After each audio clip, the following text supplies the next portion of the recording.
Upon entering the Cultural Heritage Center, they conducted an orientation on the prohibited and non-prohibited actions that needed to be observed inside.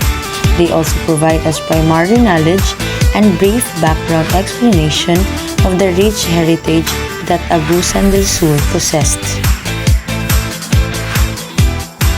Inside the museum, we are all mesmerized because there are a lot of valuable and significant things that showcases and reflect the Agusan del Sur richness in culture. The essence of cultural relativism was also vividly evident right from the discussion that Sir Arnold taught us. Through the cultural practices of Agusanon, cultural relativism was highlighted up until today by us people living in modernity.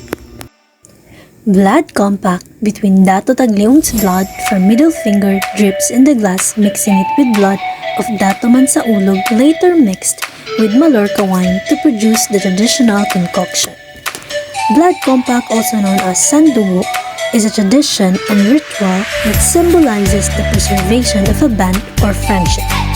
The ritual requires cutting a small wound on the hands or arms, then pouring the blood of both parties in a single cut, mixed with wine, then divided into 2 glasses for both parties to drink.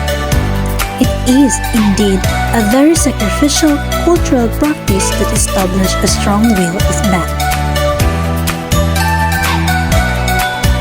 Sir Arnold mentioned that in the past, the dead are buried along with their personal belongings that they own. According to Wikipedia, prehistoric grave goods in the Philippines are ornamental objects buried with the deceased. Pabaon, as present-day Filipinos know, is the tradition of including the prized possessions or items of the dead to its grave because of the belief that these things are valuable to them and might be helpful to the deceased as it travels to the life after death. This has been a practice since the Neolithic times. Sir Arnold also added that these artifacts are recovered from the tomb of our ancestors.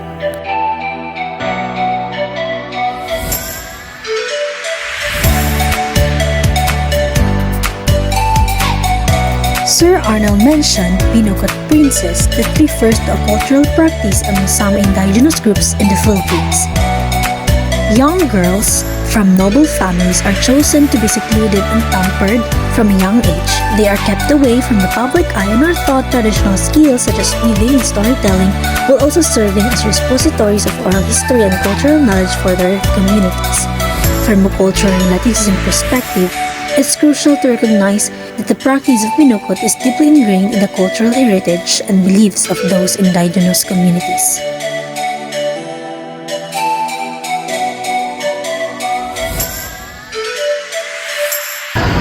Next destination, Butuan City!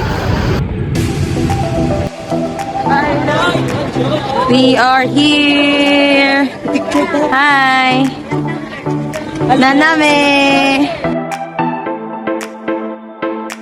Touchdown! National Museum Butuan!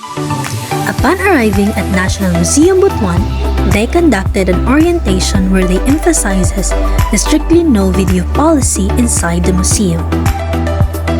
Thus, we were only allowed to take pictures.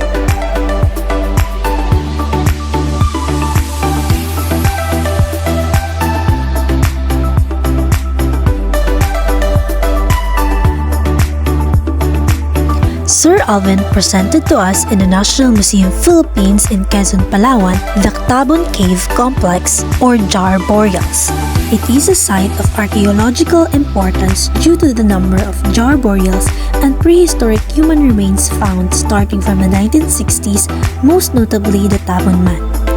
The Tabon Skull Cup is considered the earliest skull cup of modern humans found in the Philippines.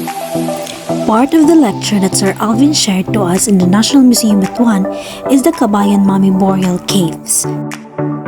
The Ibaloy believed that entering their ancestors high in the mountains allowed them to be closer to the gods.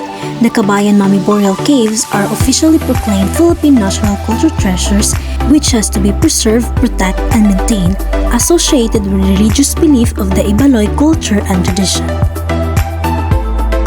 Under Understanding, appreciating, and respecting cultural practices is crucial for promoting cultural relativism, which recognizes that all cultures have value and should be understood within their own context.